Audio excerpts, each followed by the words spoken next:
Hi, I'm Rayshawn Roberts from Hesse K-8 School, and today we're going to be going over word problems. Before I get started, there are a few things that I want to go over. The first of which is my expectations for this lesson is that you work independently. There are a few problems that are varying in difficulty from grades 3rd grade all the way up to 8th grade, but you should be able to solve those independently or by yourself.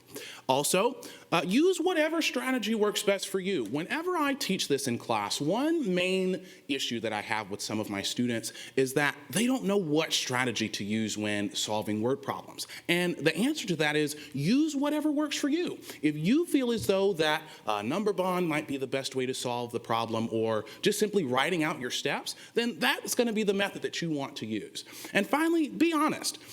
We're going to be working through some problems, and some of them may be a little bit difficult to start out with. And if you feel as though that you don't know the steps or can't figure out how to solve the problem, be honest with yourself and maybe even have a small conference with yourself and realize that it's okay to make mistakes. And if you need to, ask a family member or a friend to help you.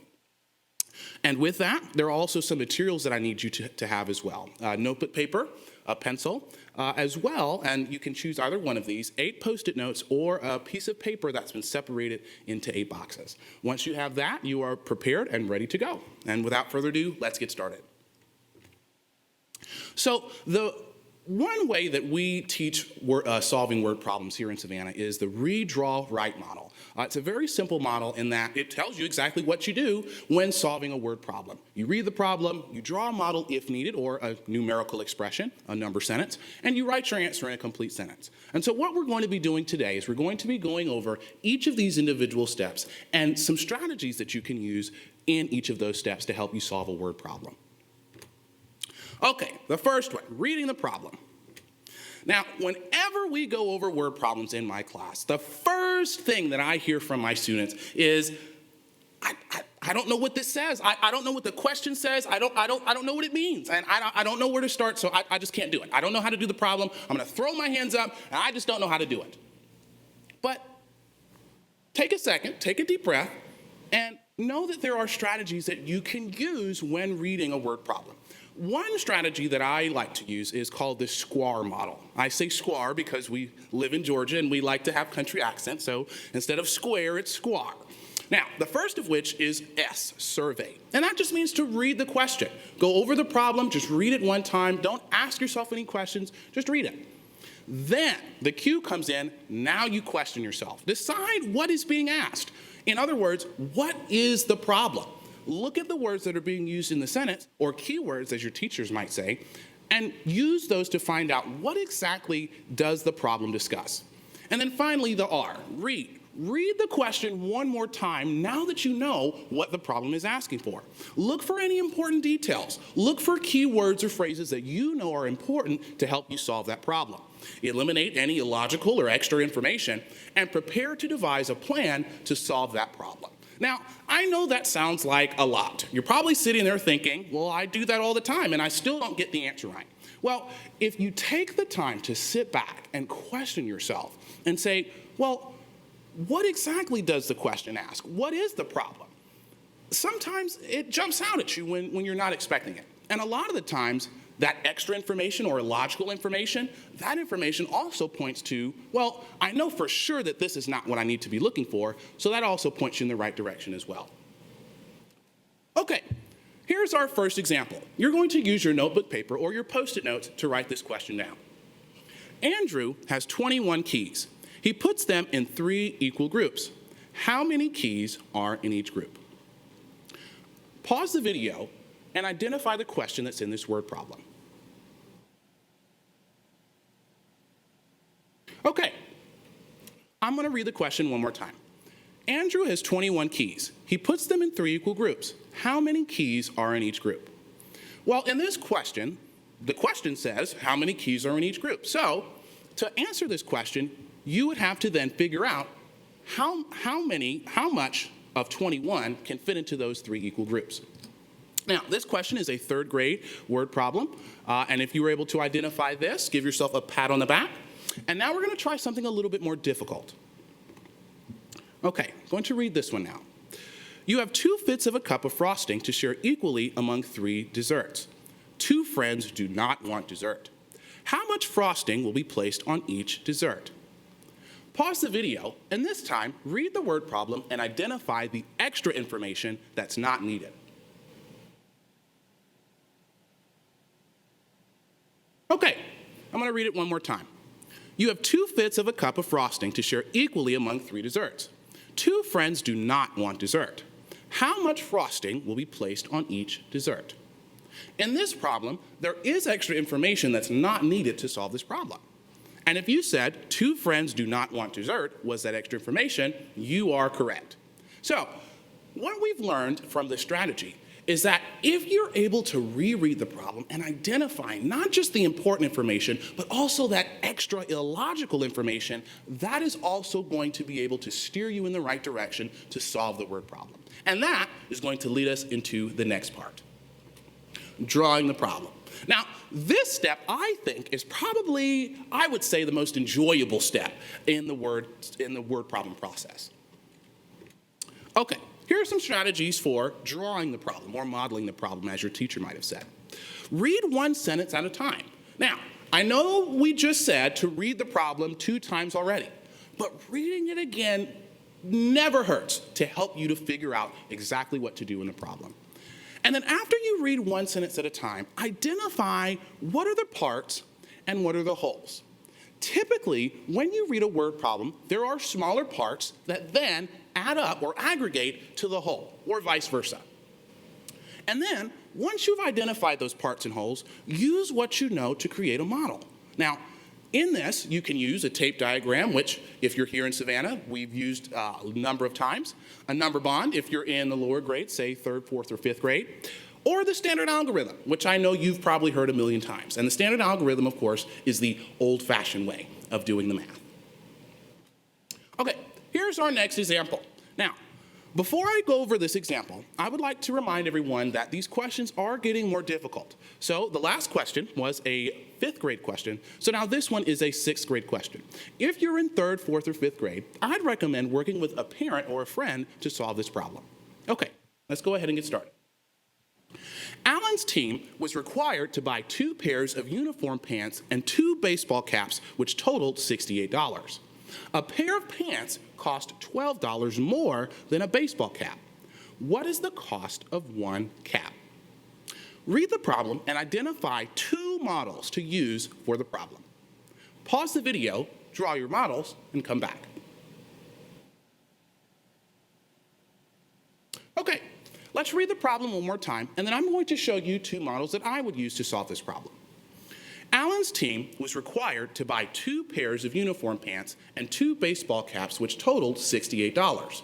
A pair of pants cost $12 more than a baseball cap. What is the cost of one cap? Okay, well, if we were to use the strategies in our reading problem, we would have read it already. We'd have asked ourselves, what is the problem asking of us? And the problem is asking, what is the cost of one cap? Now, you would read it again and identify those important pieces of information that would then help you to draw the model.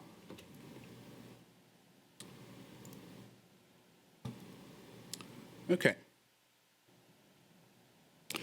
The first of which is that it said that there were 2 pairs of uniform pants and 2 baseball caps, which totaled $68. Well, if we were to draw that in our model,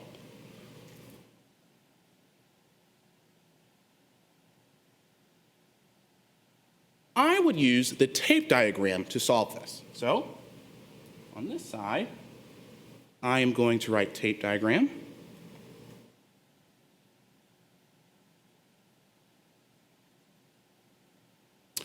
And once again, 2 pairs of uniform pants and 2 baseball caps that cost a total of $68. So, what I'm going to do is, since there are 4 items in total that are in this problem, I'm going to draw a rectangle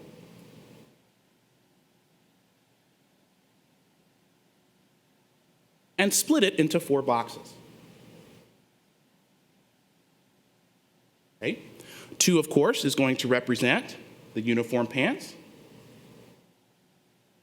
and the other 2 are going to represent the caps. Now, it also said that the total was $68. Now, if we go back to the drawing strategy, I said identify the parts and the wholes. Well, if the pants and the caps are the parts, that would mean that the $68 is the whole. So above my tape diagram, I'm going to put $68.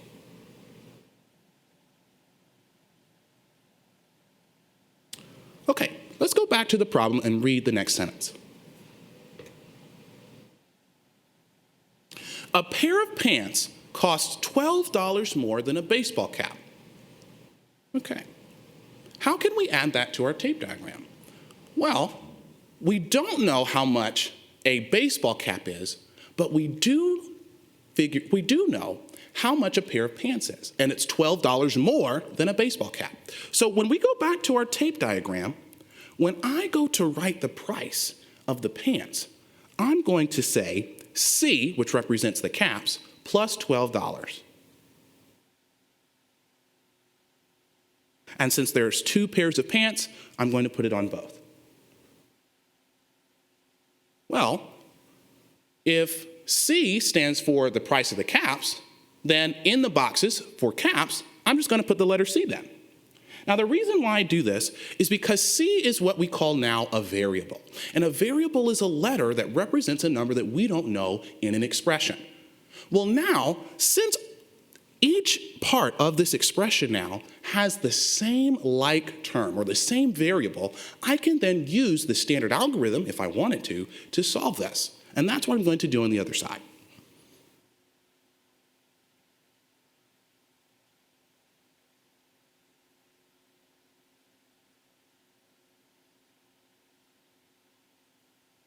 Okay, using what I used in the tape diagram, I'm going to make what's called a numerical expression.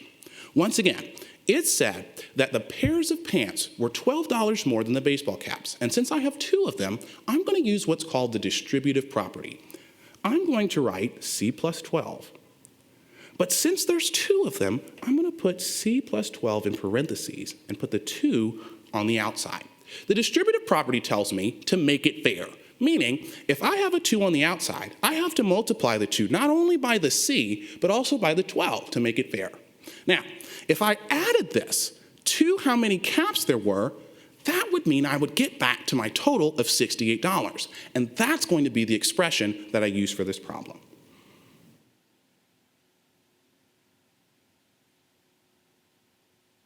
And there you have it. Those are the 2 models that you could have used for those problems.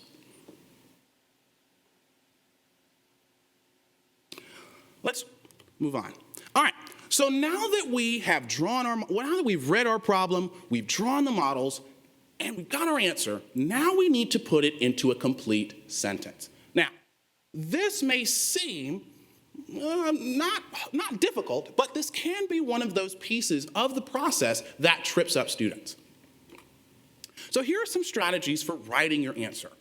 If you used numbers or pictures, meaning if you use the standard algorithm or a tape diagram or number bond, you want to restate the question in your sentence.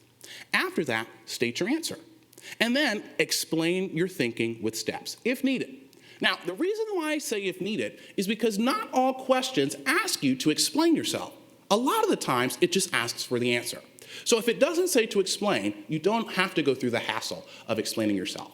Now, that is different if you only use words to solve the problem, meaning if you write out the process itself. Now, if you only use words, you need to restate the question, of course, and state your answer. But this time, you have to explain your thinking with steps. The only way for the people scoring your problem or grading your test to understand what you did and how you did it was for you to explain yourself. So without further ado, let's get to our next example. And after this, we will have some independent practice for you to try yourself. Let's read this problem. Mia has 152 beads. She uses some to make bracelets. Now there are 80 beads. If she uses 8 beads per each bracelet, how many bracelets does she make? Okay, I don't know about you, but this problem seems a lot more difficult than what it seems to be. So I'm going to read it again. This would be one of those problems if I were to go back to my classroom. This would be one of those problems where my students would read it and throw their hands up. Because at first glance, it seems very difficult. But let's read it again and see if we can figure out some pieces to this. Mia has 152 beads. She uses some to make bracelets. Now there are 80 beads. If she uses 8 beads for each bracelet, how many bracelets does she make? Read and solve the word problem. Use numbers, pictures, or words to explain your thinking. Pause the video, work on the problem, and come back.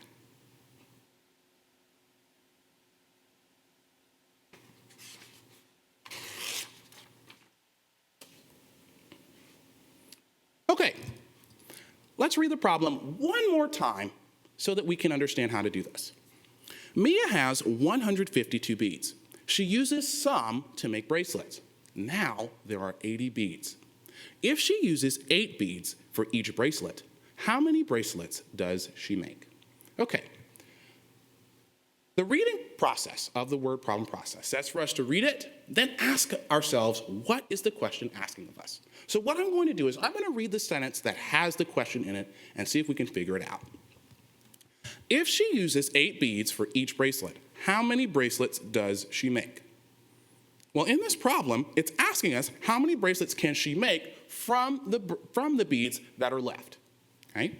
Well, now that we know what the question is asking us, we're going to read it again and go one sentence at a time so that we can draw our model. And in this one, I'm going to be using the tape diagram and, of course, the standard algorithm. Okay. Mia has 152 beads.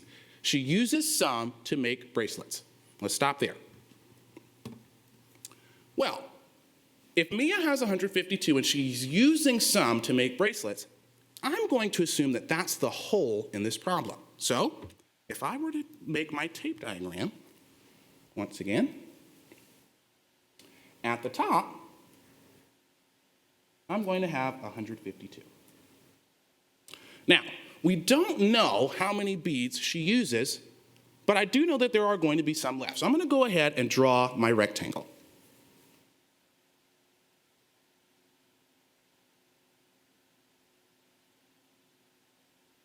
Okay, let's get back to the problem.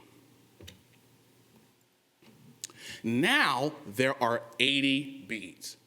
Well, now that we know that 152 is the whole, we now know that 80 is going to be the part that we're going to use in our tape diagram.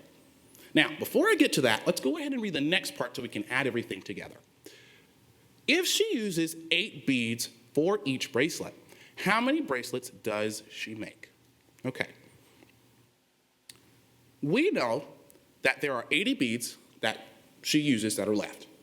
And that if she uses 8 beads for each bracelet for those beads that are left, we can then put them into equal groups to figure out how many bracelets she makes. Let's go ahead and go back to our tape diagram so I can show you that.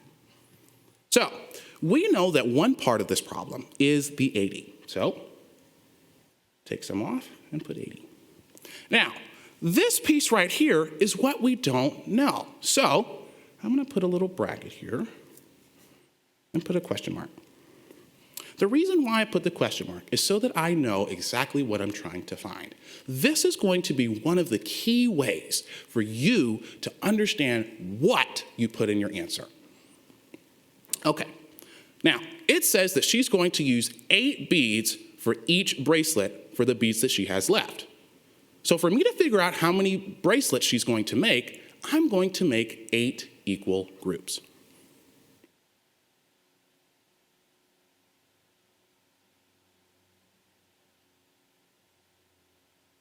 Okay? Now, how am I going to know what goes here? Well, if the whole is 152 and one of the parts is 80, I find the difference to figure out how much is left of this piece. So now I'm going to use the standard algorithm and subtract 152 minus 80.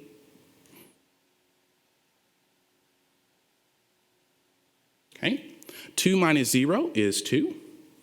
I cannot subtract 8 from 5, so one thing that we say in my class is that we go next door, we slash it, we shrink it down, and we bring 10 over. So 5 becomes 15. Now, 15 minus 8 is 7. And so you're left with 72. Well, now I know what my question mark is. But that isn't my answer, because that's how many beads there are. We need to know how many bracelets she can make from those existing amount of beads. So I'm going to put 72 here. But if I have 72 altogether, and I have 8 equal groups, I'm going to have to divide or split up this 72 to figure out how many bracelets she makes. So the next step is going to be 72 divided by 8. Now, I am a 5th grade math teacher, and I firmly believe that my students should know their facts. So what we're going to do is we're going to count by 8s until we get to 72 to get our answer. Okay. First one is 8, then 16. 16 plus 8 is 32. Oh, am I right? I'm not right. 16 plus 8 is not 32. 16 plus 8 is 24. Then you add 8 and you get 32. Never hurts to keep you on your toes. 32 plus 8 is 40. 40 plus 8 is 48. 48 plus 8 is 56. 56 plus 8 is 64. And then 64 plus 8 is 72. So now all I have to do is count how many of these make 72, and I have my answer. 1, 2, 3, 4, 5, 6, 7, 8, 9. So how many bracelets can she make? She can make 9 bracelets. And that's exactly what the sentence is going to say, because I used numbers and pictures. So off to the side, if I were to write this as a complete sentence, I would say, she made 9 bracelets. Now, of course, if you used words only, you would have to explain each and every one of the steps that we used in our tape diagram and in our standard algorithm. Now, if you're someone who doesn't think language arts is their favorite subject, I probably wouldn't recommend that strategy. Okay.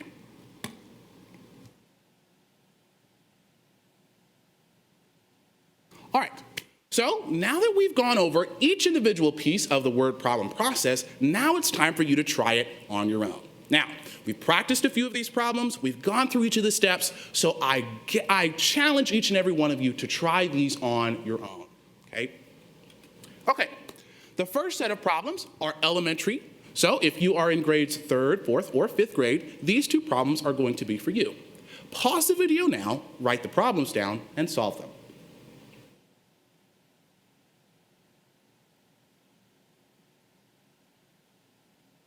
These problems are for middle school students. So if you are in grades 6th, 7th, and 8th grade, these are the problems for you. Read these problems, write them down on a piece of paper, pause the video, and solve them.